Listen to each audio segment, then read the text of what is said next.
اعوذ باللہ من الشیطان الرجیم، بسم اللہ الرحمن الرحیم۔ السلام علیکم معزز ناظرین، ایک بار پھر اسلامک انفو اینڈ ہیلتھ میں آپ سب کا خوش آمدید۔ امید کرتا ہوں آپ سب خیر خیریت سے ہوں گے۔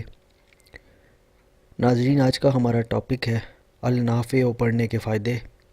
اسماء الحسنی کے اوپر یہ ہماری 93 نمبر کی ویڈیو ہے۔ میں اس سے پہلے بھی 92 ویڈیوز بنا چکا ہوں اور اللہ کے ناموں کو پڑھنے کے کیا کیا فائدے ہیں اس بارے میں بات کر چکا ہوں۔ آپ چاہیں تو روز ایک دو ویڈیوز دیکھ سکتے ہیں اور پھر جو اللہ کا نام آپ کو سوٹیبل ہو اس کو روزمرہ زندگی میں شامل کر کے اس سے فائدہ اٹھا سکتے ہیں۔ تو چلیے اس نام کے فائدے کو بھی دیکھ لیتے ہیں، لیکن اس سے پہلے اگر ابھی تک آپ نے ہمارے اس چینل کو سبسکرائب نہیں کیا تو پہلے اس کو سبسکرائب کر لیں اور بیل آئیکن پر پریس کیجئے گا تاکہ آنے والی ہر لیٹسٹ ویڈیو آپ کو ملتی رہے۔ شکریہ۔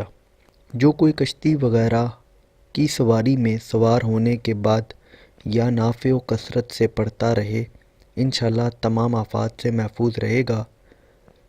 جو شخص کسی کام کو شروع کرتے وقت 41 مرتبہ یا نافع پڑھے گا، انشاءاللہ وہ کام حسب منشا ہوگا۔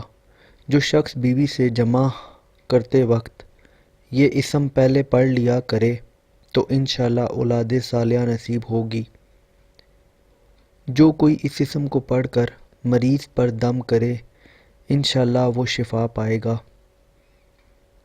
جو ماہ رجب میں اس کا ورد کرے گا، انشاءاللہ مراد الہی سے آگاہ ہوگا۔ جو 4 روز جہاں تک ہو سکے پڑھے گا، انشاءاللہ کبھی کسی غم میں نہیں گرفتار ہوگا۔ جو سفر حج میں اسے پڑھا کرے، انشاءاللہ بخیر گھر واپس آئے گا۔ تو ناظرین، یہ تھے النافع پڑھنے کے فائدے۔ امید کرتا ہوں آپ کو ویڈیو پسند آئی ہوگی۔ اگر ویڈیو پسند آئی ہو تو ویڈیو کو لائک کیجئے گا، کمنٹ کیجئے گا اور چینل کو سبسکرائب کیجئے گا تاکہ آنے والی ہر لیٹسٹ ویڈیو آپ کو ملتی رہے۔ اپنا بہت بہت خیال رکھیے گا۔ Thanks for watching. اللہ حافظ۔